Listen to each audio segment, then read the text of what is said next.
Tak selesa lah diam sangat. Ada orang ke tak ada ni? Okey ke tak? Hai!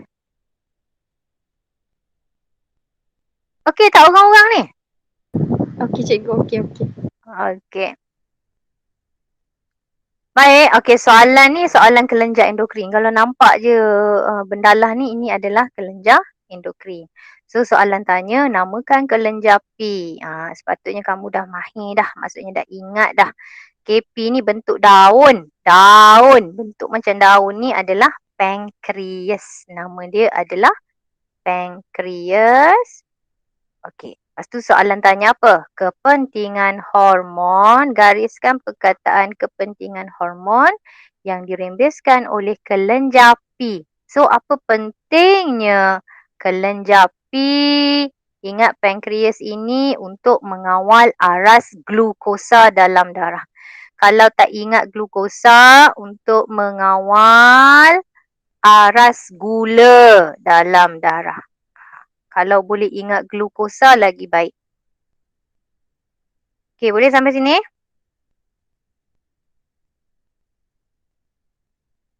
Okey. Apakah penyakit? Gariskan kata kuncinya. Yang mungkin dihadapi oleh wanita itu sekiranya kelenjar P kurang merembeskan hormon. Jom kita tengok kelenjar P ni tadi. Kalau kurang merembeskan hormon. Ingat bentuk daun ni. Bila dia kurang, bila dia dikeluarkan, bila dia tak ada, kita akan dapat penyakit kencing, manis ataupun diabetes. Okey, soalan 4. Soalan seterusnya, tandakan R. Gariskan kata kunci kan. Tandakan R dalam rajak 4. Kelenjar yang bertindak sebagai kelenjar induk. Ya. Yang menghasilkan hormon yang mengawal kelenjar endokrin lain. Sekarang ni dia nak kita tandakan R pada gambar sebagai kelenjar induk. Nanti kurung, garis, apa yang soalan nak. So, yang mana satu? Kelenjar induk ni dia macam ketua kelas. Dia akan kawal semua kelenjar endokrin yang lain. Kedudukan dia di sini. Ni. Nampak tak tebal sangat? R. Tandakan R. Dapatlah satu markah. Okey. Cikgu harap semua dah tahu kelenjar endokrin, PTA, PTO. Disusun daripada atas ke bawah. Pituitary, thyroid, adrenal, pancreas, testis, ovari. Okey, selepas pemeriksaan kesihatan, seorang perempuan yang telah berkahwin disahkan mengalami kekurangan hormon yang dirembeskan oleh kelenjar Q. Okey, Q ni apa? Ovari. Nyatakan satu masalah yang mempengaruhi kehidupannya. So, apa agaknya masalah kalau kelenjar ovari problem? Ovari problem, paling senang nak ingat, kitaran haid terganggu. Ataupun satu lagi jawapan paling mudah, cikgu rasa mandul lah. Tulis satu saja jawapan. Jangan tulis macam cikgu ni. Satu jawapan saja. So, apa rawatan dia? Biasa rawatan yang biasa kita dengar, mengambil pil hormon. Kalau andai kata tak datang idea, cikgu rasa idea yang paling senang, apa pun masalah kita dalam badan kita ni, sebenarnya makanan seimbang adalah solusi untuk penyakit kita. Penyakit kencing manis kena makanan seimbang, penyakit darah tinggi kena makanan seimbang, hormon terganggu pun makanan seimbang. So cikgu rasa yang ni yang umum lah, umum. Maksudnya kalau kita tak terjangkau di fikiran kita nak idea mengambil pil hormon ni tak datang, ingatlah mengambil pemakanan yang seimbang. Sebab apa pun cikgu rasa kesihatan kita ni berpunca, maksudnya untuk mengekalkan kesihatan kena ambil makanan yang seimbang. Boleh tak sampai situ? Kalau boleh bagi tangan lah. Okey, bagaimanakah hormon Q yang dirembeskan dibawa ke organ sasaran? Tak kisahlah hormon Q ke hormon P ke, segala macam hormon dalam badan kita ni, dia dibawa ke organ sasaran. Maksudnya organ sasaran ni ke seluruh badan lah. Dibawa ke seluruh badan melalui aliran darah. Ya, melalui aliran darah. Ingat fakta ni. Ingat fakta ni. Ya. Darah kita ni penting. Dia nak angkut oksigen, dia nak angkut hormon, dia nak angkut bahan kumuh karbon dioksida. Jadi apa pun soalannya, hormon mana-mana pun dia dibawa ke organ sasaran, dibawa ke seluruh badan melalui aliran darah. Hafal fakta. Ini fakta mudah. Okey, settle. Soalan seterusnya. Yang baru masuk, cuba tengok kertas 2 bahagian B. Tengok dalam file tu. Hormon mempunyai peranan yang penting dalam fungsi tubuh. Oleh itu, kadar rembesan mesti seimbang dengan fungsinya.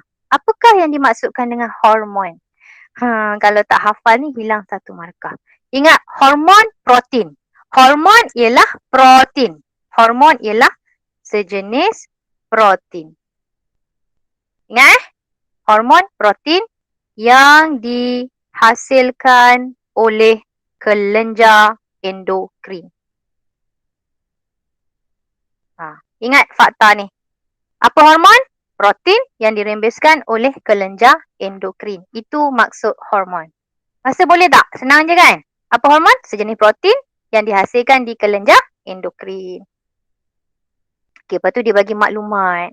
Kena tengok maklumat. Maklumat ni adalah bahan rangsangan untuk kamu. Rujuk pakar jika anak lambat membesar. Kekurangan hormon tumbesaran. Bla bla bla. Tumbesaran ialah penanda aras. Baca setiap apa yang soalan bagi tu, bacalah. Yang mana penting-penting tu. Biasanya maklumat, jawapan tu cluenya ada pada maklumat.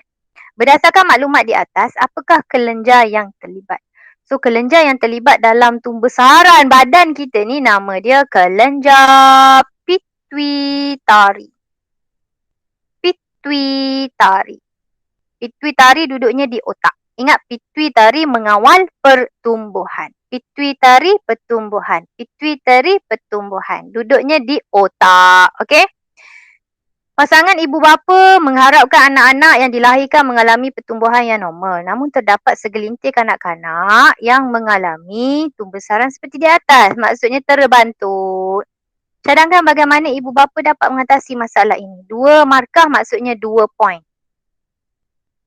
Okey, tak dapat idea. Tak apa. Apa pun cikgu kata tadi, apa pun masalah badan kita, first thing first, pemakanan seimbang. Tak ada idea, tulis. Mengambil pemakanan yang seimbang. Kita sakit ke, kita sihat ke, still kena makanan yang seimbang. Okey, yang kedua, hafallah fakta ni, mendapatkan terapi. Terapi ni maksudnya rawatan lah. Terapi hormon pertumbuhan lah. Sebab dia kurang pertumbuhan, jadi kita dapatkan terapi hormon pertumbuhan. Okey, boleh? Ini soalan Terengganu ni. Soalan Terengganu dia tak direct dah macam soalan ni negeri mana cikgu tak pasti. Soalan negeri lain dia direct lagi, gambar macam ni, minta kamu hafal. Terengganu tak dah. Cikgu suka soalan Terengganu ni sebab dia luar daripada kotak sikit. Tapi tidaklah bermaksud dia susah. Okey, murid A dan B dikejar anjing semasa berjalan kaki pulang dari sekolah. Murid A dapat menyelamatkan diri. Murid A ni dapat menyelamatkan diri dengan berlari laju. Manakala murid B pengsan. Terkejut pengsan. Terangkan mengapa situasi yang dialami oleh murid A dan murid B. Sebenarnya kalau kita terkejut, kita takut, kita nampak awet, kita nampak crush kita kan. Sebenarnya kita berdebar. Automatik dia berdebar. Bukan saja-saja buat, aku nak berdebar sekarang ni. Okay, ready aku nak berdebar. Tak. Dia berdebar tu dia automatik. Berdebar itu kerana satu hormon nama dia adrenalina. Adrenalina dirembeskan. Ingat, bila kita berdebar, kita takut, kita cuak, satu hormon nama dia adrenalina dirembeskan. Kelenjar yang terlibat adalah kelenjar adrenalin. Okay? Okay. So, agaknya antara murid A dan murid B yang mana mengerembeskan, menghasilkan kelenjar adrenalina yang banyak? Mestilah murid A. Jadi cara nak tulis dia murid A merembes. Merembes. Kalau tak ingat perkataan merembes, menghasilkan. Ya, tak ingat perkataan merembes boleh tulis menghasilkan. Merembeskan adrenalina lebih banyak. Bagus ke hormon ni? Bagus, baik. Ya. Contohlah, bila cikgu selalu nak buat kelas online kan, tiba-tiba nak masuk YouTube gitu kan, berdebor bagus untuk cikgu sebab dia membekalkan oksigen yang lebih banyak kepada cikgu. Ya, denyutan jantung cikgu lebih laju, oksigen lagi banyak masuk. So, bila cikgu bercakap tu dia tak tersekat-sekat, tak tercungak-cungak ya. Dengan syarat kena kawal lah debaran tu. Ya. So, macam mana murid A merembeskan adrenalin lebih banyak? Baru satu markah sebab ni 2 markah. Jadi, ini dapat meningkatkan kadar denyutan jantung. Dapat meningkatkan kadar metabolisme. Mana-mana yang kamu mudah nak ingat. Sekarang ni cikgu tak nak paksa kamu. Kamu kena ingat yang ni tak. Sama ada kamu nak ingat denyutan jantung ataupun kamu selesa dengan kadar metabolisme. Sebab tu macam orang nak bersukan, dia kena warming up dulu. Warming up. Kenapa kena warming up? Sebab nak meningkatkan denyutan jantung dulu. So bila denyutan jantung dah meningkat, oksigen dah masuk banyak, baru boleh main bola tu. Ni terus main bola tanpa warming up, tu jantung terkejut. Ya, sebab tu perlu ada warming up sebab kita perlu meningkatkan kadar denyutan jantung. Okey, boleh faham tak cerita cikgu ni? Boleh. Kalau kita cemas, kita takut, hormon apa yang dirembeskan? Adrenalina. Kita capek takut, nampak awet. Nampak power, debor-debor. Adrenalina lah tu. Okey. Habis untuk kelenjar endokrin. Okey, seterusnya sel ringkas. Tengok ni. Ini gambar sel ringkas. Ya, ini nama dia sel ringkas. Tak ada bateri. Bateri tak ada. Tak ada pun langsung bateri. Tahu tak simbol bateri macam mana? Ni simbol bateri. Bateri ni maksudnya bukan sel ringkas. Sel ringkas ni memang tak ada kepala bateri. Tak ada langsung bateri. Dia hanya ada voltmeter sahaja. Kadang-kadang dia letak mentol. Kadang-kadang dia letak galvanometer, huruf G. Ikut dia lah, dia nak letak G ke, dia nak letak V ke, dia nak letak mentol. Ini maksudnya sel kimia ringkas. Okey, perkara pertama, kalau kamu nampak benda ni, cikgu sangat suka kamu hafal. Kalau nak kahwin, mesti ada. Tolong hafal. Kalau nak kahwin, mesti ada zakat fitrah supaya perkahwinan kekal abadi. K, kalium. Cikgu macam mana saya nak beza K, cikgu? Banyak sangatlah K. Bawah sekali kuprum. KU dah masuk KU. K, kali pertama. Kali pertama, kalium. Lepas tu baru kalsium. Ni natrium. Magnesium. Ini familiar lah kan. Aluminium. Zinc. Ferrum. Stannum. Plumbum. Argentum. Cikgu sangat takut korang selalu tertukar stannum dengan sulfur. Bukan sulfur ya. Sulfur dia bukan logam. Yang cikgu sebut ni semua logam. Sulfur ialah bahan bukan logam. Okey, stannum ni juga dikenali sebagai timah. Ya, timah. Ferrum juga dikenali sebagai besi. Kena tahu nama samaran dia. Okey, dah hafal dah ni? Ini nama dia siri elektrokimia. Apa nama dia? Sebutlah sama-sama dengan cikgu. Apa nama dia? Siri elektrokimia. Siri elektrokimia. Okey. Jadi kena hafal lah ni kalau nak kahwin. Okey, baik. Dah hafal ni, cuba tengok logam apa yang dia pakai. Dia pakai zinc, dia pakai kuprum. Okey, jom kita bulat zinc dan kuprum. Logam mana yang duduk di atas? Cuba tengok logam mana yang duduk di atas.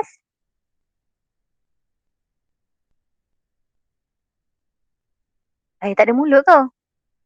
Yang mana? Zinc dan kuprum. Mana satu yang duduk di atas? Zinc. So, ingat zinc akan jadi terminal negatif. Hafal terus. Yang duduk di atas akan jadi terminal negatif. Yang di bawah akan jadi terminal positif.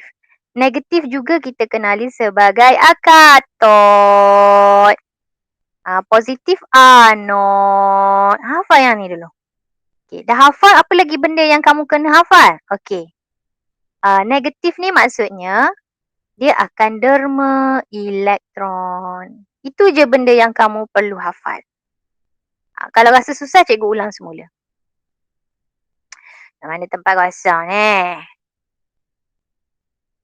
Kalau nak kahwin, mesti ada zakat fitrah supaya perkahwinan kekal abadi. Ini nama dia siri elektrokimia. Logam yang kita pakai adalah zinc dan kuprum. Zinc dan kuprum. Zinc ni duduk di atas, jadi dia akan jadi terminal negatif. Kuprum duduk di bawah, dia akan jadi terminal positif. Terminal negatif kita panggil katod. Terminal positif kita panggil anod. Katod ataupun terminal negatif dia akan menderma elektron. Senang je kan? Practice will make you perfect. Ulang. Cikgu rasa siapa yang dah dapat tangkap tak perlu ulang lah. Siapa yang rasa sama-sama, ulang sekali lagi. Okey, lepas tu baru kita boleh tengok soalan. Plat, manakah yang berfungsi sebagai katod? Senang tak nak jawab soalan bila dah mahir benda ni? Senang. Senang. So, apa katod? Zinc.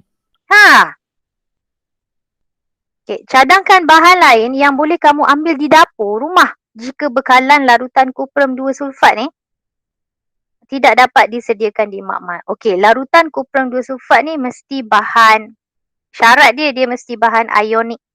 Bahan ionik ni adalah bahan yang boleh mengalirkan elektrik lah. Macam air, contoh air biasa ni. Air biasa ni kita tak panggil bahan ionik. Contoh bahan ionik, larutan garam, jus limau, cuka. Tu senang nak ingat tu. Cikgu rasa senang nak ingat. Yang mana senang nak ingat? Larutan garam, cuka, jus limau, mana senang nak ingat? Tulislah mana-mana, satu je. Larutan garam boleh. Sel ringkas menghasilkan arus elektrik daripada tindak balas kimia dalam elektrolit. Okey, kalau tak faham ayat ni, tak apalah. Mari kita tengok ayat bawah. Adakah anda bersetuju jika sel ini digunakan dalam situasi terdesak seperti terputus bekalan elektrik di rumah? Nyatakan alasan. Okey, contoh. Contoh kat rumah kita tak ada bekalan elektrik. Tapi korang ni Allah bagi sedikit genius. Korang pun nak buat satu sel ringkas lah macam ni lah. Ni boleh menghasilkan elektrik ni. Jadi adakah korang rasa wajar benda ni di-apply kalau tak ada elektrik? Wajar tak wajar? Tak erti? Tak tahu? Okey, tengok ni. Adakah anda bersetuju? Dia tanya pendapat kau. Kalau kau jawab ya, dapat 1 markah. Jawab tidak, dapat 1 markah. 1, 2, 3, 4, 5, 6. Oh, ni 2 markah ni. Jawab ya, dapat 1 markah. Jadi, bila dia tanya setuju tak setuju, tak tahu jawapan tepat, jawab je. Ikut mu lah nak jawab ya ke nak jawab tidak. Sebab jawab je antara ya dan tidak memang 1 markah. Lepas tu dia tanya, nyatakan alasan. Alasan ni wajaran. Kamu kena wajarkan. Sama ada alasan, wajaran, bagi sebab. Benda yang sama. So, kenapa kamu kata kamu setuju? Sebab dia mudah disediakan. Mudah. Cari je cari je larutan garam, cari paku besi, carilah wire kuprum. Wire kuprum biasanya terdapat dalam wire-wire charger kita ni. Ni, wire charger kita ni dalam dia ada kuprum. Kan mudah nak dapat. Kan? Jadi mudah disediakan. Kos dia macam mana? Kos dia murah je. Ataupun satu lagi jawapan kita boleh tulis murah. Tulis satu ni cukup. Jangan tulis lebih daripada 2 jawapan. Macam cikgu ni, cikgu ajar banyak cadangan jawapan. Okey, kalau kata tak. Kenapa tak? Saya rasa tak setuju lah cikgu. Tak nak saya. Buang masa saya cikgu. Sebab apa? Okey, sebab arus yang dihasilkan kecil. Arus tu kecil je. Tak dapatlah sampai nak menghidupkan lampu lampu kita kat Shilin ni. Setakat mentol boleh lah. Lepas tu, dia kan guna elektrolit. Elektrolit ni kan bentuk cecair. Cecair ni kan mudah tumpah. Jadi boleh lagi kata kerana elektrolit mudah tumpah. Okey, sekarang ni cikgu nak tanya kamu. Kalau ada 2 pilihan jawapan ni, cikgu rasa mesti kamu pilih yang ni kan? Senang nak? Ingat. Betul tak? Betul tak? Mudah disediakan. Murah. Tu senang nak ingat. Boleh tak? Boleh tak ni? Ke cikgu syok sendiri ni? Boleh cikgu. Boleh. Okey, baik. Ini soalan mereka cipta. Nampak bila kata labelkanlah kalau anda dan berikan konsep berkaitan jawapan, anda diminta untuk menghasilkan. Ni kan kita dah bincang dah. Ni soalan mereka cipta. Kalau kau nampak 3 markah ni tak ada soalan lain, ni soalan mereka cipta. So, highlightkan bahan dan radah yang dia bagi. Dia bagi apa? Wayar, penyambung, mentol, buah lemon, paku besi dan satu radas lain. Oh, dia tak bagi cukup radas dekat kita. Dia suruh kita buat apa? Menghasilkan satu set sel kimia. Kamu dah belajar pun dalam kelas bila? Malam hari Khamis tu. Dah belajar kan? Ingat tak? Kita akan lukis benda yang besar-besar dulu. Buah lemon. Lukis buah lemon dulu. Label. Buah lemon. Kadang-kadang mungkin dia ganti dengan ubi kentang. Kalau kamu tengok soalan manalah tahu masuk dalam SPM, ubi kentang. Jangan terkejut pula. Ubi kentang, buah lemon, buah-buah yang ada elektrolit boleh dijadikan sel ringkas ni. Sel kimia So, buah lemon dah, paku besi. Okey, cucuk paku besi. Okay, paku besi label. Wayar penyambung, mentol. Ini basic lah. Kita dah belajar dah sebelum ni. Wayar penyambung, mentol. Okey, satu lagi bahan lain. Kita cocok sini. Sini agaknya apa agaknya? Apa logam yang ada dekat siri elektrokimia ni? Mana-manalah. Tapi paling senang idea dah ada kat sini. Ambil je cuprum. Faham ke tak faham?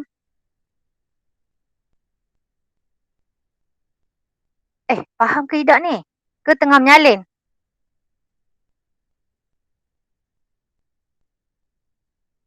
Nyalin. Ya.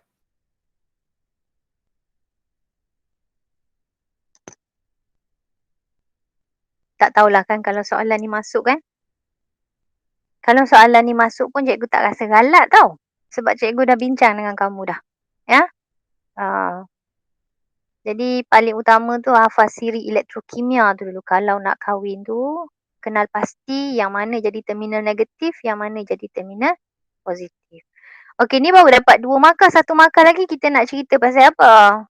Kita boleh cerita pasal kalaupun kan cikgu ajar sebelum ni, kalau paling mudah cikgu rasa lah. Semula kalau nak kahwin mesti ada zakat fitrah supaya perkahwinan kekal abadi. So dia pakai paku besi. Besi is ferrum. Terminal negatif dengan cuprum terminal positif. Jadi kamu boleh ni nama dia cathode. Jadi konsep sains cikgu rasa lah sebelum ni cikgu ajar macam complicated sikit lah ayat dia. Hak ni paling mudah lah. Kamu boleh kata paku besi berfungsi sebagai cathode. Ataupun paku besi berfungsi sebagai terminal negatif. Nak ambil cuprum pun boleh. Ini paling senang lah. Kalau kamu tengok sebelum ni, yang masa hari Khamis malam yang cikgu ajar tu, perkataan dia panjang sikit untuk konsep sains. Ini konsep sains yang paling mudah cikgu bagi. Okey, boleh tak? Cikgu Boleh. tukar kepada soalan seterusnya. Okey, jom. Perkara pertama keluarkan. Kalau nak kahwin, mesti ada zakat fitrah supaya perkahwinan kekal abadi. Ini nama dia siri elektrokimia. Dia pakai magnesium, dia pakai cuprum. Magnesium akan jadi terminal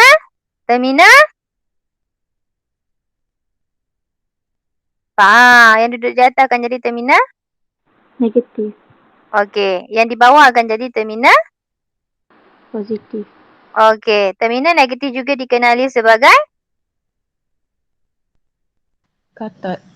okey. Yang mana suka derma elektron? Ni kan? Derma elektron. Okey, jom. Berdasarkan rajah 8, namakan sel tersebut. Apa nama sel ni? Apa nama sel ni? Ada kat sini ada je dia gambar. Sel apa ni? Sel kimia ringkas. Nama dia apa?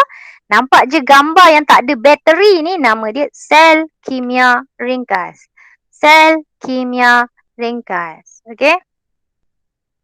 Okey. Elektrod manakah yang bertindak sebagai terminal negatif? Mana satu terminal negatif? Magnesium. Magnesium. Positif? Cuprum. Okey, dah boleh kan? Dah boleh jawab kan? Soalan ni dia suka tanya dalam kertas 1. Kalau tanya dalam kertas 2 macam ni lah cara dia. Okey, bagaimanakah terminal negatif ditentukan dalam suatu siri dalam suatu sel kimia ringkas? Macam mana? Kalau ikut kamu faham yang cikgu ajar, cikgu rasa mungkin kamu faham, yang duduk dekat atas akan jadi terminal negatif. Tapi macam mana nak buat ayat? Yang duduk di atas akan jadi terminal negatif. Jadi nak buat ayat, kedudukan logam. Logam ni tau, paling atas dalam siri apa tadi? Apa nama siri ni? Apa nama siri ni? Elektrokimia. Yes, siri elektrokimia. Siap. Yang duduk di terminal negatif adalah kedudukan logam paling atas. Kalau soalan tu dia tukar. Bagaimanakah terminal positif ditentukan dalam suatu sel kimia ringkas?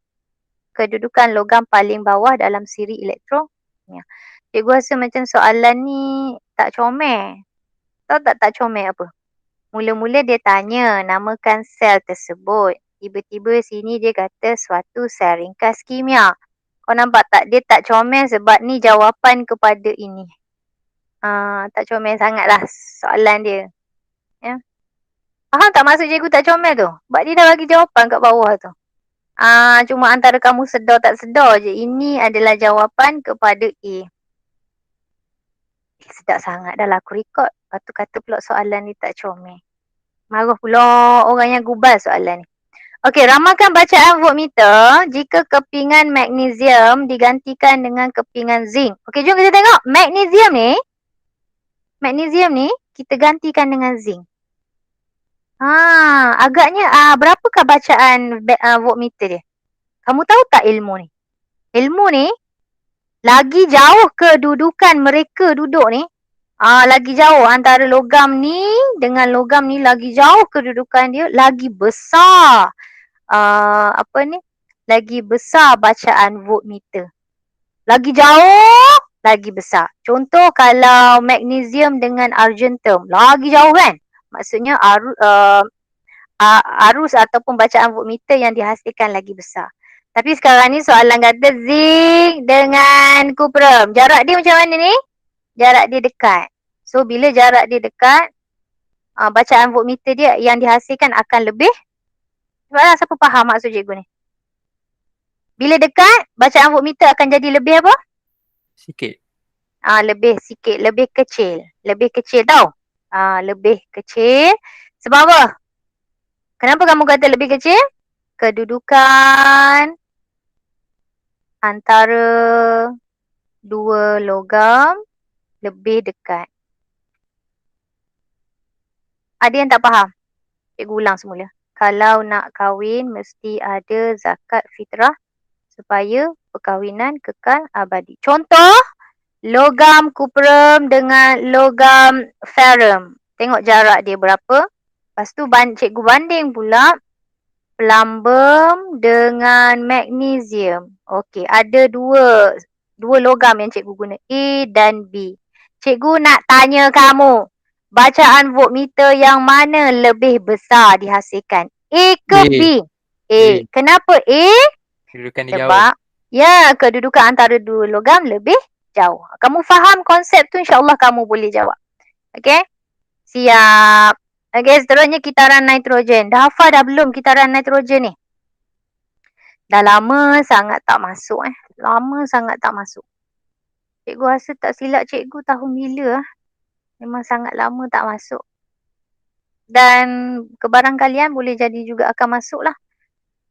Okey, jadi cuba tengok perkara asas yang paling kamu kena hafal bila nitrogen di atmosfera, dia mesti bertukar menjadi nitrat. Nitrat ni lah yang akan digunakan oleh pokok untuk hidup subur. Jadi nitrogen bertukar menjadi nitrat. Bertukar menjadi nitrat melalui proses P. Ada 3 cara. Yang pertama proses P lah. Proses P ni nama dia proses pengikatan nitrogen. Proses yang kedua, bila ada hujan dan kilat, maka bertukarlah nitrogen kepada nitrat. Dan proses yang ketiga adalah letusan gunung berapi. Jadi nitrogen dia bertukar menjadi nitrat ada 3 cara. Proses pengikatan nitrogen, ada hujan dan kilat, letupan gunung berapi. Okey, nitrat ni pula boleh bertukar jadi nitrogen balik. Melalui proses pendek nitritan. Hafal. Okey. Sampai situ boleh? Boleh tak? Boleh. Okey, lepas tu biasanya kalau kita nampak penguraian, nampak pereputan, benda yang hidup bila dia mati, mereput, mengurai, dia akan menghasilkan sebatian amonium. Ingat, tak kisahlah lembu ke, kucing ke, kita ke, pokok ke, bila mati, terurai, dia akan jadi sebatian amonium. Kena hafal. Okey, lengkapkan kita dalam Raja 10 untuk mengenal pasti bahan R. Okey, cikgu dah jawab, sebatian amonium. Apakah keadaan nitrat? Highlightkan keadaan nitrat yang boleh diserap oleh tumbuhan. Siapa yang serap ni? Akar dia. Ya, akar ni akan menyerap nitrat. Nitrat tu mesti dalam bentuk ion. Ya, hafal. Tak suruh faham, suruh hafal je. Keadaan nitrat mesti dalam bentuk ion. Okey, namakan bakteria. Okey, kurungkan. Dia nak nama bakteria untuk proses P dan proses Q. Okey, jom kita tengok proses P tadi apa? Proses P ni nama dia proses pengikatan nitrogen. Nama bakteria dia mesti sama dengan nama proses. Bakteria pengikat nitrogen. Mesti hampir sama. Senang nak kenal. Jadi kalau kita hafal nama proses, kita akan dapat tahu nama bakteria. So nama bakteria dia bakteria pengikat nitrogen. Okey, proses Q. Apa nama proses dia? Pendenitritan. Apa nama bakteria dia? Mesti sama dengan nama proses. Bakteria apa? Bakteria pendenitritan. Cikgu tak pastilah korang ni diam sebab kau menyalin ke ataupun diam sebab ke laut ke? Yang tak faham. Nyalin. Yang nitrogen. Nyalin. Tak faham? Jam sikit lah. Jam sikit. Okey. Jam. Okey, tak apa. Meh cikgu cerita. Senang je. Okey. Cikgu kena set di fikiran kamu senang. Kalau cikgu kata susah nanti dah lah kamu jam, cikgu kata susah pula. Okey, nitrogen. Nitrogen ni duduk dia di atmosfera tau. Dia duduk di atmosfera, di udara. Pokok ni dia perlukan nitrogen. Tapi kerana pokok ni dia tak ada hidung. Di mana ada hidung? Nitrogen tu kan bentuk gas. Jadi nitrogen ni perlu bertukar menjadi nitrat. Nitrogen ni dia perlu bertukar dulu. Dia perlu bertukar menjadi nitrat dulu. Bila dia bertukar menjadi nitrat, barulah pokok ni boleh guna nitrat. Dia perlu bertukar. Jadi ada 3 cara. Yang pertama, melalui proses pengikatan nitrogen. Cara yang kedua yang boleh, dia banyak cara kan? Ada hujan, ada kilat. Dan yang ketiga, letupan gunung berapi. Okey, dah bertukar menjadi nitrat. Nitrat ni pula syarat dia mesti dalam bentuk ion. Hafal je dalam bentuk ion. Okay, bila dia dah bertukar menjadi nitrat, barulah akar ni boleh serap nitrat. Akar ni pun serap nitrat. Tumbuhlah sehat pokok tu. Jadilah protein tumbuhan. Bila pokok serap nitrat, jadilah protein tumbuhan. Siapa yang makan tumbuhan? Haiwan lah. Haiwan makan tumbuhan. Bila haiwan makan tumbuhan, bertukar. Jadi protein haiwan. Protein tu telah bertukar ke dalam badan haiwan. Jadilah protein haiwan. Sampai sini boleh? Boleh tak? Sampai sini? Boleh. Okey. Setiap yang hidup pasti akan mati. Benda dia makanlah banyak mana pun, dia akan mati juga. Okey, ni pun mati. Bila mati, dia akan mengalami proses pereputan ataupun penguraian. Jadi bila mati, dia mereput, dia akan menjadi apa tadi yang cikgu kata kena hafal tadi? Apa nama dia tadi? Benda yang mereput tadi nama dia apa? Terbatian amonium. Okey. Lepas tu, ini kitaran nitrogen. Kitaran nitrogen ni maksudnya daripada nitrogen dia jadi bentuk lain dan dia boleh jadi nitrogen semula. Itu kita panggil kitaran nitrogen. Sebatian amonium kemudiannya bertukar menjadi nitrit. I dulu ya. I. Nitrit lepas tu bertukar menjadi nitrat semula. Nitrat. Ni nitrat. Lepas tu bertukar jadi nitrogen balik. Okey, proses daripada sebatian amonium bertukar menjadi nitrit. Ambil nama ni. Nama prosesnya adalah penitritan. Tambah pe dan an sahaja. Nitrit bertukar menjadi nitrat. Sama juga. Penitritan. Nitrat boleh jadi nitrogen balik melalui proses pendeh. Tambah deh saja. Pendeh nitritan. Siap. Itulah kitaran nitrogen. Siapa yang tak mahir, ulang-ulang. Cikgu rasa ni mudah je nak ulang. Cikgu masih ada di situ ke? Ada. Ada ya. Sebab di laptop cikgu dia hilang. Cikgu missing in action. Okey, kitaran nitrogen ni penting ke? Hafal. Penting sebab menyuburkan tanah. Paling senang. Kenapa kitaran nitrogen penting? Nak menyuburkan tanah, cikgu. Ini paling senang. Kalau soalan tanya dua kepentingan, kamu boleh cakap. Satu lagi mengekalkan. Dia nak kekalkan lah. Mengekalkan kandungan nitrogen di atmosfera. Senang tak nak ingat? Menyuburkan tanah, mengekalkan kandungan nitrogen di atmosfera. Dia dalam masa yang sama, nitrogen ni kena kekal lah di atmosfera. Tak bolehlah semua nak diserap oleh pokok. Kena kekal. Okey, siapa yang tak mahir, cuba ulang semula.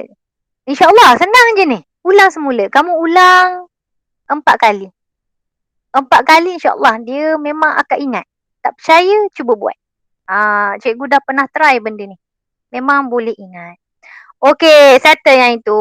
Lepas tu D. Hobi Ahmad ialah berkebun. Bantu Ahmad untuk menghasilkan baja tanaman daripada bahan sisa dapur. Dia bagi sisa buah-buah, yeast, gula merah, air beras dan botol.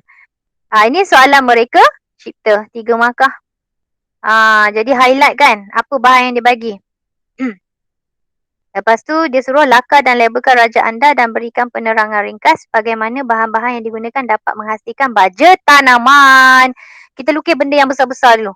Apa benda yang paling besar di situ? Botol lah kan? Tu botol. Botol ni mesti bertutup tau. Botol bertutup. Okey, bahan-bahan ni semua nak isi luar botol ke dalam botol?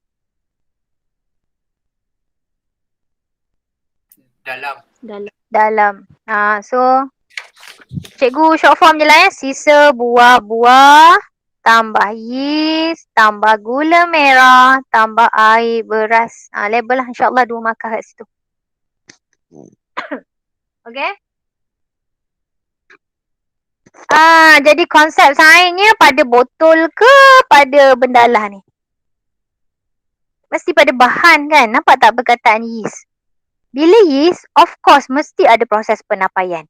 Ingat yeast, ingat tapai. Ingat yeast, ingat penapaian. So, konsep sainsnya kita boleh kata baja tanaman terhasil daripada proses penapaian sisa dapur. Siap. Macam tu je. Boleh tak? Boleh. Tak ramai pagi ni. Ramai main Kenapa? bola. Itulah. Ke masih ada yang tidur lagi? Alif Hakimi mana Alif Hakimi? Dia bukan main bola sekali. Dia kata dia tak main bola. Tahu? Dia main.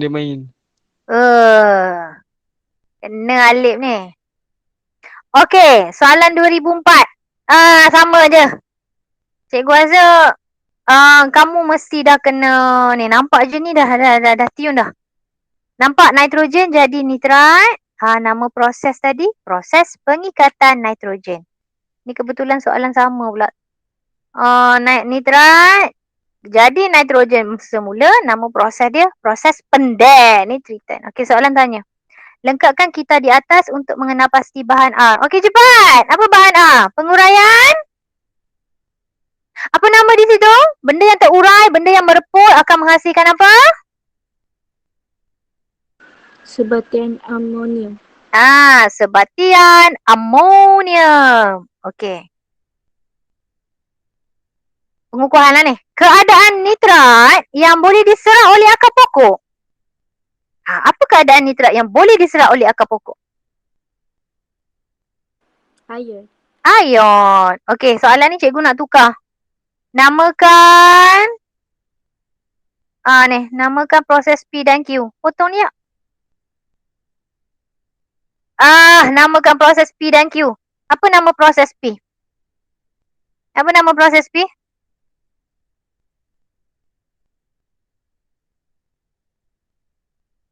Pengikat nitrogen. Proses pengikatan. Kalau bakteria, pengikat. Kalau proses pengikatan. Proses pengikatan nitrogen. Okey, proses Q. Proses pendetritan. Siap. Okey. Satu tumbuhan. Hafal saja. Tak ada pokok lain dah dalam kita nitrogen ni. Tak ada dah pokok lain. Pokok kekacang. Okey. Hafal saja. Sebab dekat akar pokok kekacang tu duduknya bakteria pengikat nitrogen. Ni akar pokok kekacang lah ni. Yang hitam-hitam ni bakteria dia. Okey, berikan satu contoh baja kimia. Hafal juga, tak ada nama baja lain dah. Urea. Okey? Boleh tak? Okey, cikgu pergi laju sikit ya. Okey, jadual berkala. Okey, bagaimana unsur-unsur disusun dalam jadual berkala? Keluarkan 5 tapak tangan. Mengikut turutan menaik nombor proton. Mengikut turutan menaik nombor proton. Hafal.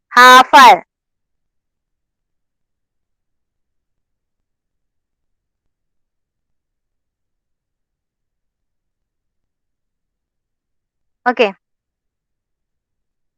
Unsur yang manakah mempunyai nombor proton terbesar? Highlightkan nombor proton terbesar.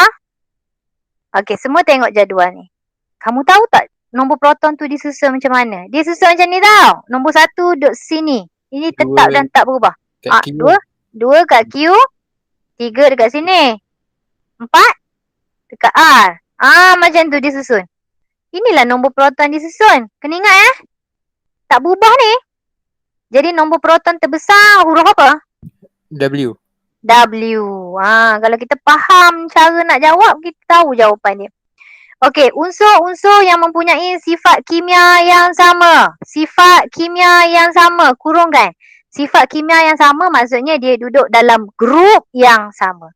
Dia duduk dalam kumpulan yang sama. Cuba kamu tengok yang mana yang duduk dalam kumpulan yang sama. Kumpulan ni atas ke bawah. Yang mana yang duduk dalam kumpulan yang sama? RV.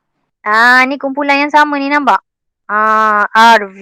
Ini kita panggil kumpulan. Ni tak ada ni bukan. Ini kumpulan, ini kala. Kala macam ni. Ini nama dia kala. Okay? Atas ke bawah nama dia kumpulan. RV. Okey, unsur S mempunyai nombor nukleon 11. Berapa bilangan neutron? Okey. Kurungkan bilangan neutron. Dia bagi nukleon 11. Dia nak neutron. Cuba tengok proton dia berapa. Proton dia berapa tu?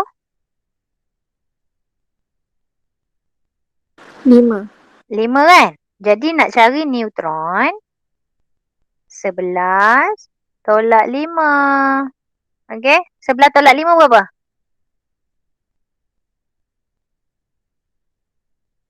Putus-putus tak line cikgu ni? Tak, okey. Ada dengar bunyi ringtone tak? Tak ada. Okey. 11 tolak 5 berapa? 6. Macam tu Boleh tak? Kalau keluar soalan ni boleh jawab tak? InsyaAllah boleh. Okey. Anda kata cikgu tukar. Unsur W mempunyai nombor nukleon 30. Nombor nukleon dia 30. Cari nombor neutron. So macam mana nak buat?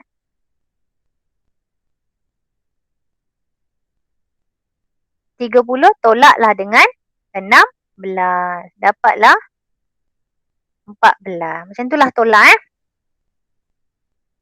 Okey. Soalan ni. Cuba tengok ni. Tuliskan susunan elektron bagi atom L. Mana atom L? Okey, susunan elektron kena tahu nombor proton. Jadi berapa nombor proton atom L?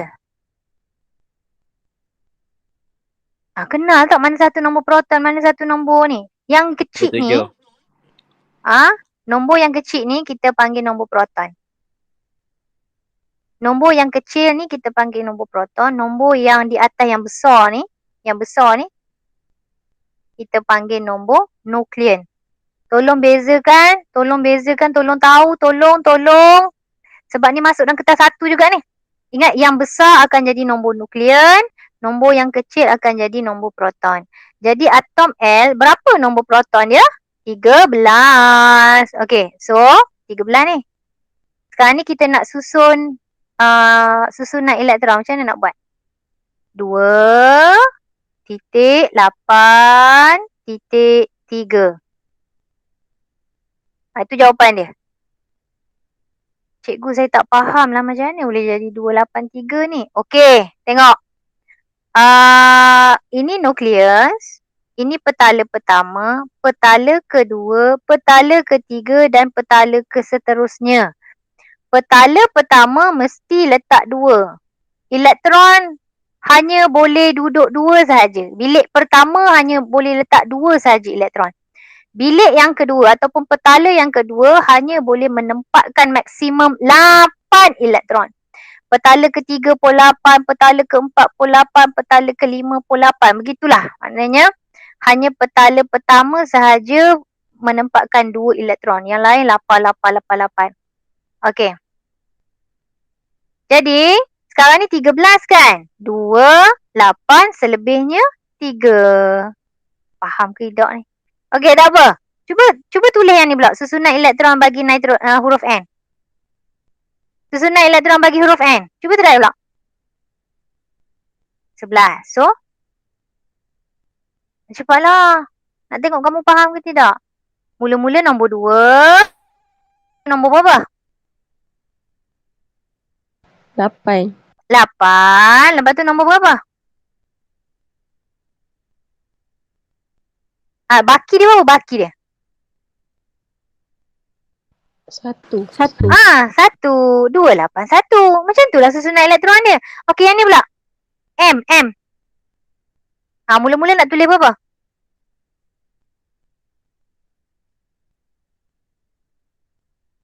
Afiq? 2. 2. Okey, lepas tu? Nak tulis berapa? 8. Mesti 8 punyalah. Okey, baki dia berapa? 7. 7. Ini kita panggil susunan elektron. Ya. Harapnya kamu boleh buat lah ni. Kalau 13, 2, 8, 3. Kalau yang ni 2, 8, 1. Macam tu Okey. Antara unsur-unsur K, L, M dan O yang manakah merupakan pasangan isotop? Okey, kurungkan pasangan isotop, kurungkan pasangan isotop. Isotop ni maksud dia nombor proton sama. Cuba tengok dalam unsur yang kita ada, nombor proton mana yang sama? Nombor proton mana yang sama? Cuba tengok. Yang mana yang sama? Yang sama, nombor proton yang sama. M dengan O. M dengan O. Nampak tak sama nombor proton dia? Nampak tak? Inilah kita panggil isotop. Isotop ialah sama proton. Yang ni tak sama. Ini tak sama. Yang sama 17. Oh, ni isotop ni. So, jawapan dia M dan O. Ada tak siapa yang tak faham yang ni? Ada tak siapa yang tak faham? Kamu kena faham konsep ni. Bila kata isotop, sama proton. Bila kata isotop, maksudnya sama proton. Nombor proton yang sama. Sama proton. Jadi yang sama proton M dan N. Okey. Wajarkan jawapan anda. Wajar bagi sebab. Kerana nombor proton M dan N sama. Kalau nak tambah sikit lagi, tetapi berbeza. Yang kat atas ni kita panggil apa? Semua kena ingat yang kat atas tadi ni kita panggil apa? Nombor apa ni? Nombor apa tadi yang kat atas ni? Oh, cikgu. Ya. O lah, bukan N. O. O. M dan O. M dan O. Kerana nombor proton M dan O sama tetapi berbeza apa? Ni nak atas ni kita panggil nombor apa ni? Nukleon lah. Nukleon. Oh. Macam itu je jawapan dia. Cikgu tak pasti jawapan kepada skema perlu tak benda ni. Ataupun mungkin dia boleh terima kerana nombor proton M dan O adalah sama. Cikgu bagi jawapan penuh ni sebab cikgu takut. Bila kamu tulis kerana nombor proton M dan O sama, dia tak nak terima. Dia nak ada juga jawapan kat belakang ni. Jadi, boleh tak hafal? Mula hafal macam ni.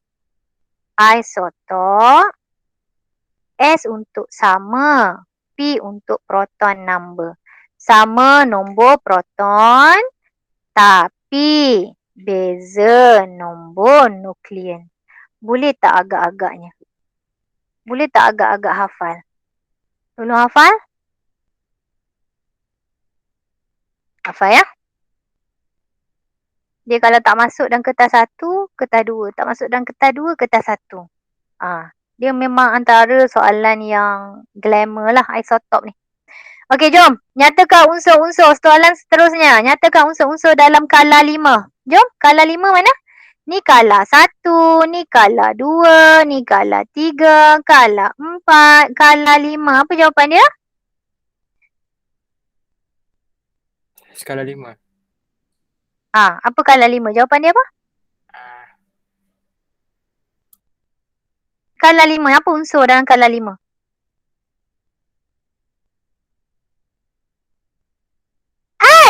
Cepatlah!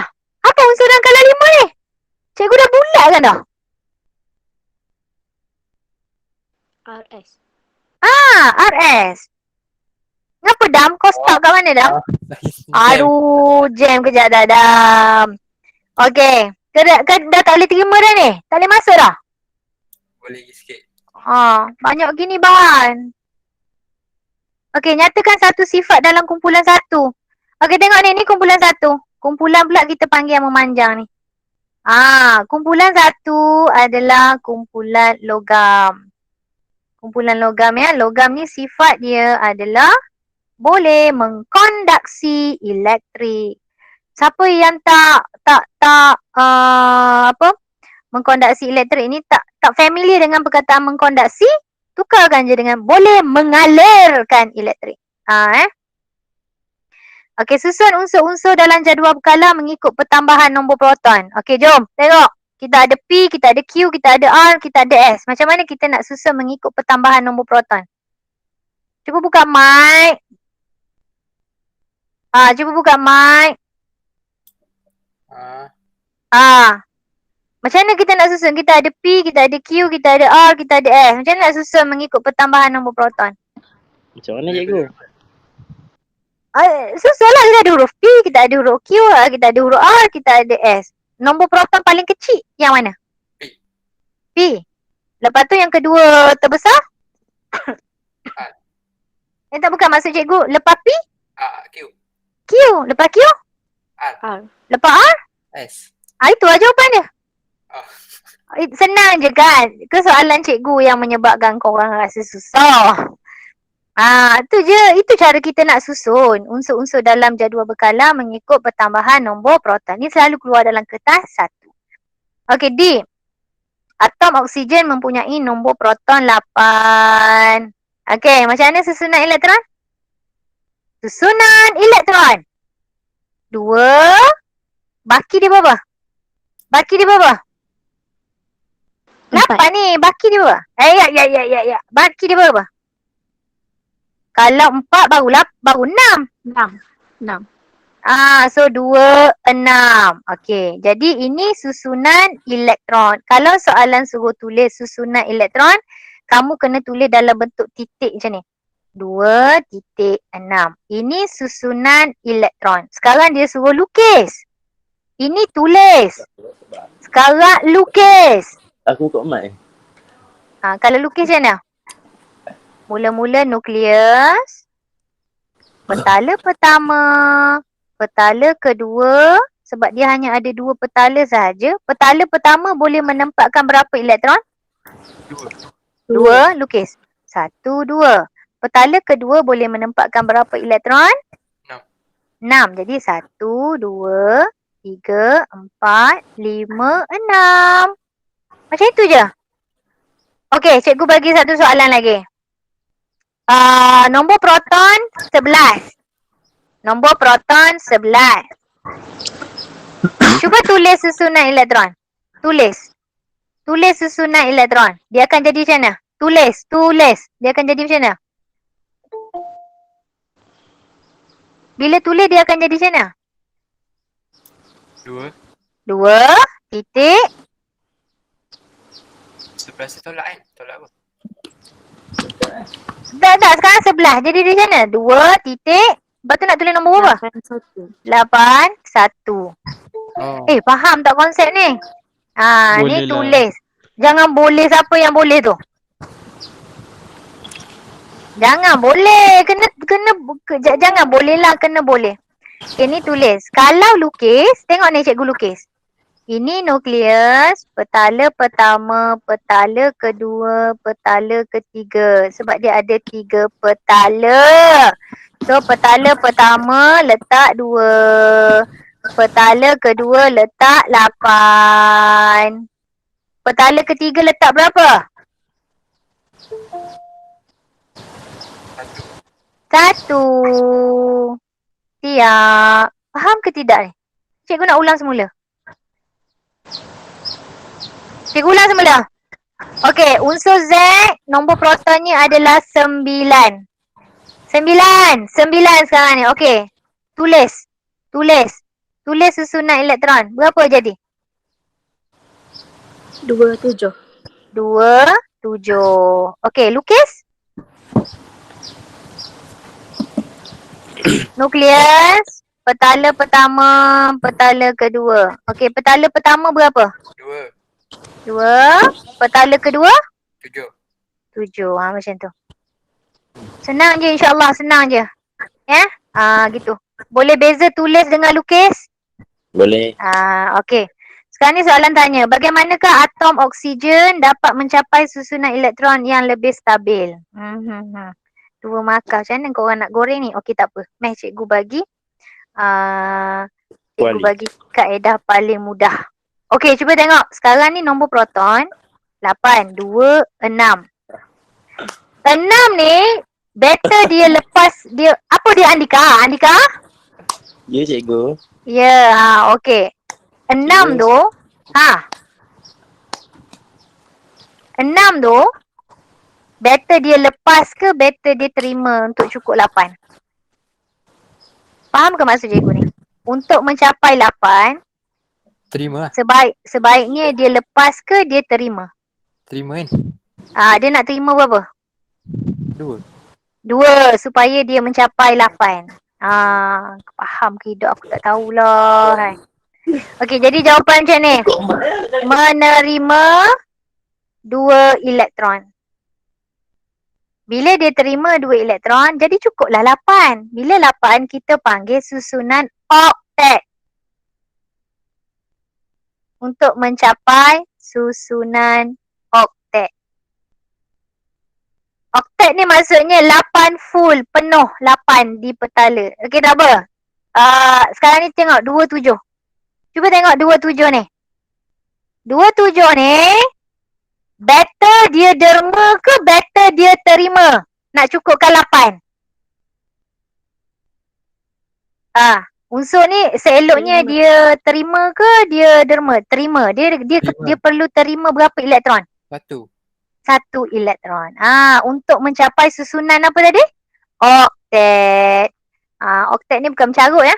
Oktet ni maksudnya dekat petala tu ada 8. Siapa yang rasa macam dah dapat kecap sikit ni tapi macam sama-sama cuba cari soalan macam ni. InsyaAllah boleh jawab. Okey, seterusnya kaca dan seramik. Banyak lagi ni. Tak apa, cikgu tunjuk satu contoh je lah ya. Okey, ini nama dia kaca, ini nama dia seramik. Berdasarkan Rajah 5.1, namakan bahan yang digunakan untuk membuat produk tersebut. So, tadi cikgu dah kata Rajah 5.1 diperbuat daripada kaca. Okey, nyatakan satu ciri yang membolehkannya ia sesuai menggunakan ni. Dalam alat radah makmal ni, kenapa kaca ni sesuai digunakan? Sebab dia tahan haba. Tahan haba lah sebab macam bika, kelalangkung ni kan kita boleh panaskan di bawah penunuh bansen. Jadi paling senang nak ingat adalah tahan haba. Sampai sini boleh? Boleh. Okey. Lepas tu berdasarkan Rajah 5.2, ni Rajah ni. Okey, berikan satu contoh produk lain. Selain daripada labu sayur, apakah produk yang diperbuat daripada seramik? Apakah produk lain yang diperbuat daripada seramik? Ingat tak? Gigi palsu. Gigi palsu. Juben. Juben boleh ya. Pinggan mangkuk seramik pun boleh. Okey, nyatakan 2 kelebihan menggunakan bahan dalam 7B1 bagi membuat labu sayur.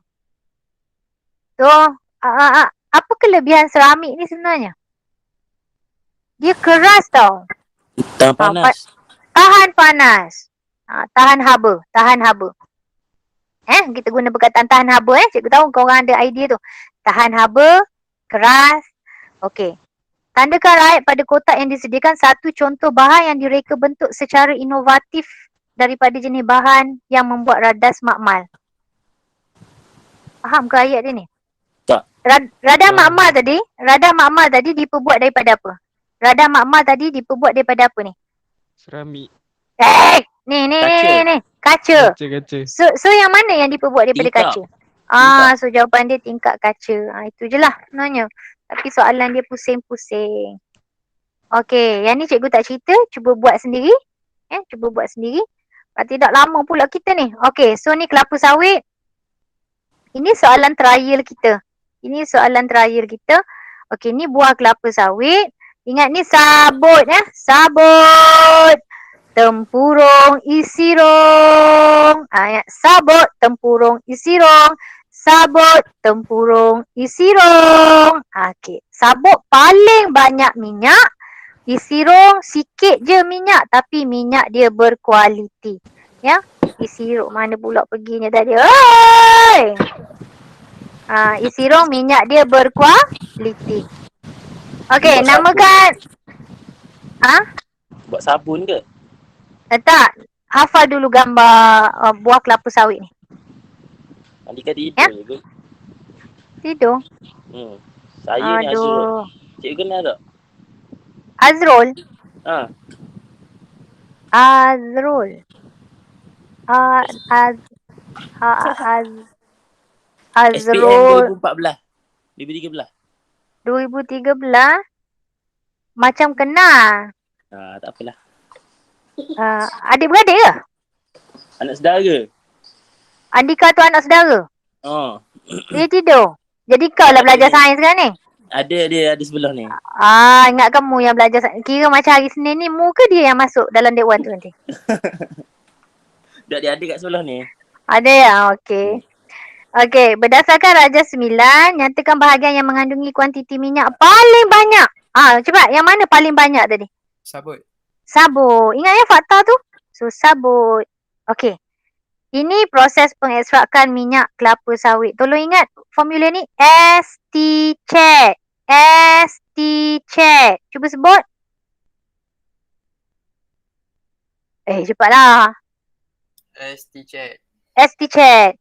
Steril, tanggal, cerna, ekstrak, turas, tulen.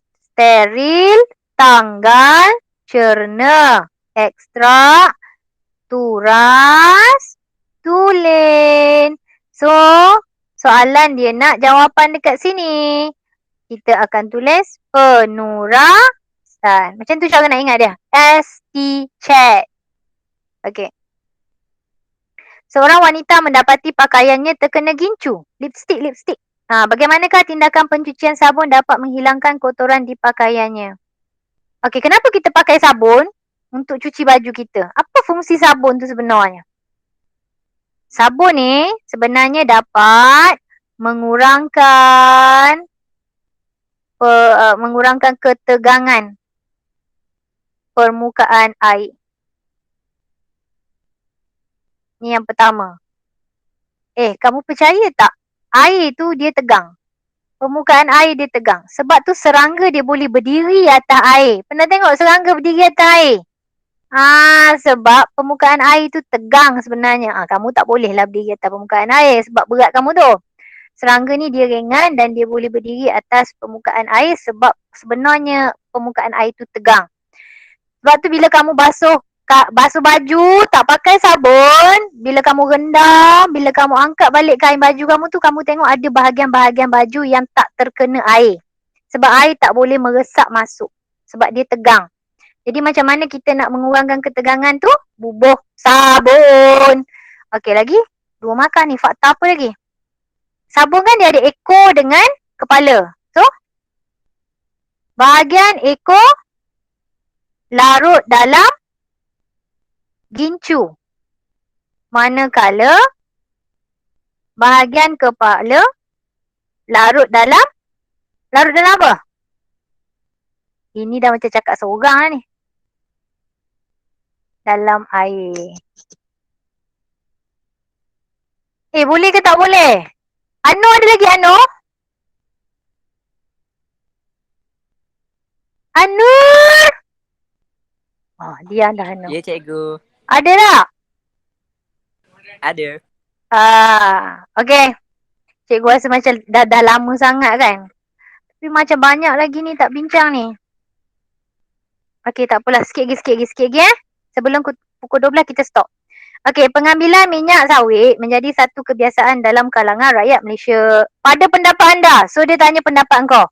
Bila pendapat kau ni, jawab ya dapat 1 markah, jawab tidak pun dapat 1 markah. Wajarkah ia menjadi diet pemakanan setiap individu? Wajar ke minyak sawit tu? Kalau cikgu rasa ya. Ya. Sebab dalam minyak sawit tu ada bahan antioksidan. Ya. Antioksidan. Antioksidan ni kan bagus. Dia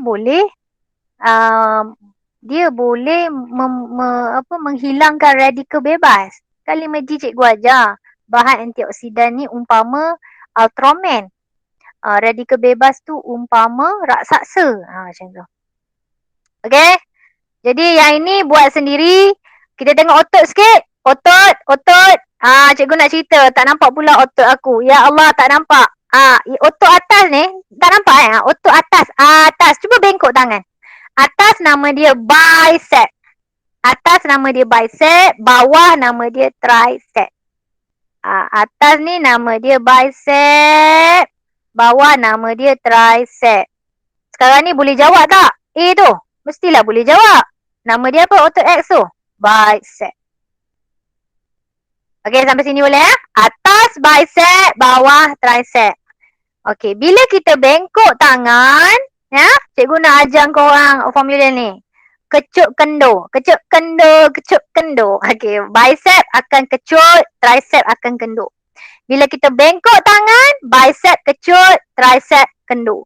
Kecut kendo. So, bengkok tangan, apa yang kita boleh cerita? Otot X mengecut, otot Y mengendur. Siap. Boleh tak? Kalau kita luruskan tangan pula. Terbalik Bicep mengendur, tricep mengecut. Okay. Z ialah tisu penghubung. Z ni adalah tisu penghubung yang menyambungkan otot kepada tulang. Okey, terangkan bagaimana Z disesuaikan dengan fungsinya. Okey, kita cerita dulu Z ni apa? Otot tulang, tendon nama dia. Buat catatan, ikut sama dengan cikgu. Tendon ni fungsi dia menyambungkan tulang dan juga otot. Ini tendon. Fungsi dia menyambungkan tulang dan juga otot. Tulang ni sifat dia kuat dan tidak kenyal.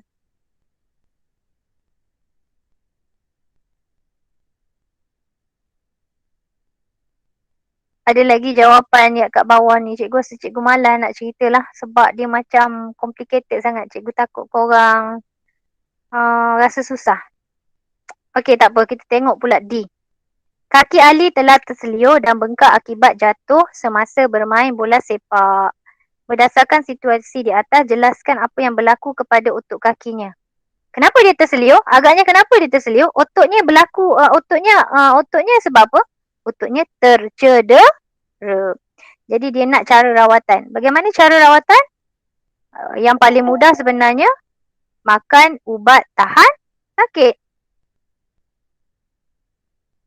Ataupun fisioterapi. Ataupun pembedahan. Ke paling senang nak ingat pembedahan. Mana-manalah. Okey, cikgu rasa macam korang ni dah semakin diam dan tepu rasanya di situ. Tepu. Ada satu lagi sebenarnya cikgu nak cerita pasal Raja Sina, tapi cikgu rasa macam tengoklah, cikgu cari ruang lah nanti untuk cerita pasal Raja Sina. Risau juga kalau tak cerita Raja Sina, masuk Raja Sina tak boleh nak buat. Jadi cikgu rasa sampai di sini je lah dulu kelasnya. Sebab lama-lama macam cikgu katalah. Lama-lama bukan aku je penat, kau pun penat juga. Jadi ada apa-apa nak tanya tak? Bila tanya nak habis kelas pun dah tak ada apa nak tanya. Nampak sangat penat di situ. Okey, malam ni insya-Allah soalan esei. Ya, soalan esei cikgu nak ajar teknik macam mana nak jawab soalan esei. Jadi terima kasih anak-anak yang sudi join kelas cikgu pagi ni. Okey? Kita jumpa malam nanti. Okey ya? Cikgu. Ada apa-apa nak? Ya. Saya nak tanya pasal tu, betul? Kanta cembung dengan kanta lengkung tu, cengkung. Okey. Tak faham. Tak faham. Okey. Dia punya jarak tu yang tu. Ni. Okey. Alang-alang dah tanya, cikgu cerita ya. Okey, untuk kanta cekung, cara nak lukis dia. Cara nak lukis dia cekung kan? Cuba macam ni. Cekung kan? Jadi dia ke mana ni? Pipi kita ke mana? Ke belakang. Ke belakang, ke dalam kan? So dia akan F dalam. F dalam. Dia mesti ke F dalam. Jadi Dia ambil titik tu macam ni. Sekejap tak siap lagi ni. Jadi yang belakang ni akan jadi putus-putus.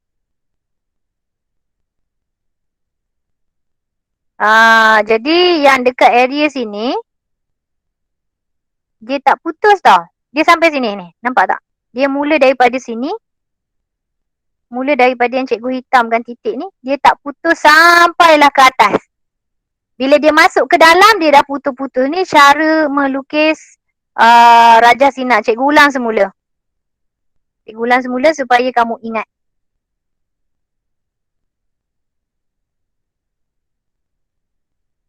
Okay, mula-mula ambil pembaris. Pergi dekat F belakang. Sebab cekung kan? Cekung F belakang. Yang ni bawa ke atas. Lepas tu yang di dalam kita akan lukis putus-putus. Kamu terus lukis. Boleh lukis putus-putus sebab cikgu punya pen tab ni tak boleh nak buat putus-putus. Okay. Lepas tu jangan lupa lukis alur cahaya. Baru siap satu garisan. Garisan yang kedua. Ataupun bukan garisan kedua. Cuba tengok mana titik persilangan yang terhasil. Nampak tak dia bersilang kat situ?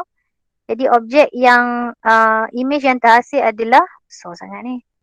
Ambil pembaris. Sambung. Buat kepala anak panah di titik persilangan. Maka ini image yang terhasil. Ini untuk gambar kanta cekung. Okey, cuba tengok kanta cembung. Cembung kan? Kembung kan pipi kamu tu? Jadi pipi kamu ke mana?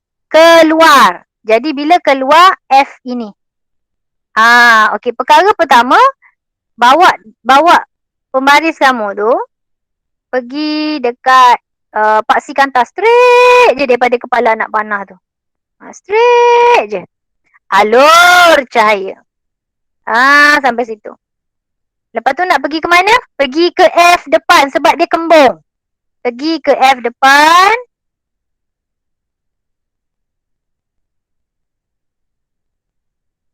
Sharp kena sharp. Pensel kena tajam. Gitu. Alur cahaya. Okey, ini satu garisan baru settle. Faham ke tidak? Pergi ke F depan. Ini cembung. Okey, lepas tu tak settle lagi. Daripada kepala anak panah pergi ke pusat. Ini memang teknik dia. Pergi F depan, pergi pusat. Dia duduklah kat mana-mana pun objek ni. Pergi pusat, pergi F depan. Dia macam tu. Alur cahaya. Jadi nampak tak persilangan dia kat mana? Ni persilangan dia. Ambil pembaris. Sambung. Buat kepala anak panah. Gitulah. Ya. Syak lah. Kena syak lah. Cikgu ni tak syak lah. Gitu. Maka ini ialah image yang terhasil.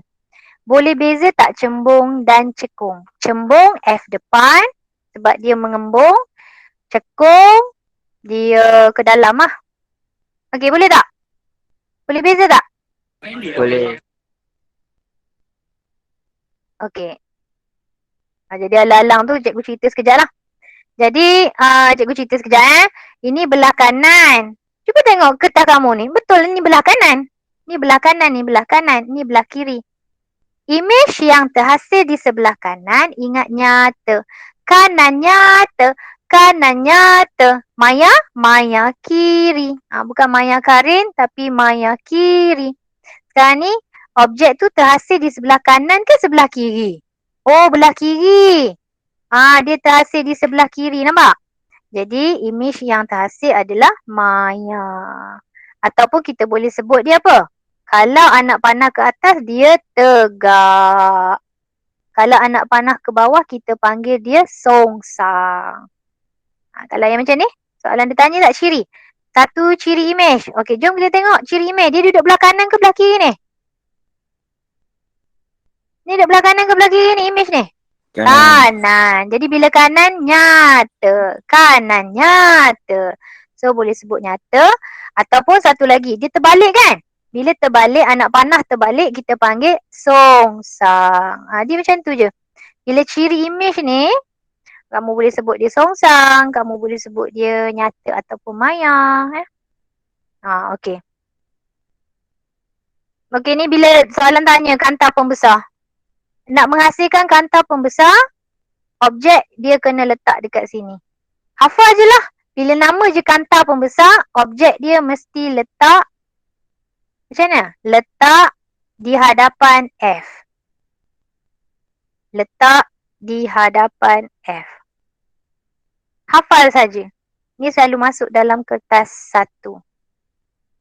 Hari ni cikgu dah cerita reka bentuk, cikgu dah cerita Khamis malam tu, cuba tengok semula. Namakan kalau yang ni kanta cembung ni, namakan alat yang menggunakan prinsip. Kalau kamu tengok gambar ni, ya mungkin ada yang boleh jawab, mungkin ada yang tidak boleh jawab lah. Tapi kamu ingat macam ni je, bila objek tu dia duduk melebihi 2F, alat optiknya adalah kamera. Ya. Kalau tak faham, hafal. Hafalnya macam mana? Objek kalau duduk lebih daripada 2F, alat optiknya kamera. Okey, boleh tak? Boleh. Okey. Ada lagi soalan ni dah settle dah. Dalam jadual 2, tandakan right bagi ciri imej yang terbentuk jika kanta cembung dalam rajah 2. Ni. Digantikan dengan kanta cekung. Apa pun kanta cekung yang ni lah. Letaklah objek kat mana-mana pun. Mu letak sini ke, mu letak sini ke, mu letak objek kat sini ke. Imej yang akan terhasil, dia mesti lebih kecil dan tegak. Hafal! Letaklah mana-mana pun, imej yang terhasil mesti kecil dan tegak. Satu lagi dia duduk belah kiri kan? Dia akan maya. Faham ke Idok ni? Tak tahulah aku. Hai! Faham ke Idok? Kalau tak faham, tak apa. Fahamkan dulu rajah Sina ni. Yang ini soalan mereka cipta sama macam ni. Sama. Soalan E cikgu ni sama dengan soalan D ni. Sama. Ya, dia nak membina teleskop. Cuba buat. Tengok banyak dah ni soalan terakhir. Soalan terakhir banyak keluar nak cipta teleskop ni. Cuba buat sikit, mana tahu masuk teleskop ke. Okey. Cikgu dah cerita pasal rajah Sina. Ada apa-apa lagi nak tanya?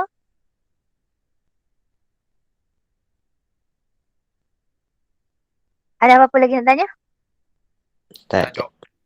Tak ada. Okey, kita jumpa malam nanti ya. Cikgu tahu penat dah tu. Alright. Jaga diri, jaga kesihatan. Moga kita dapat jumpa esok. Doakan cikgu sihat. Ya. Okey, bye. Assalamualaikum. Waalaikumsalam. Terima kasih, cikgu. Terima kasih, cikgu. Okay.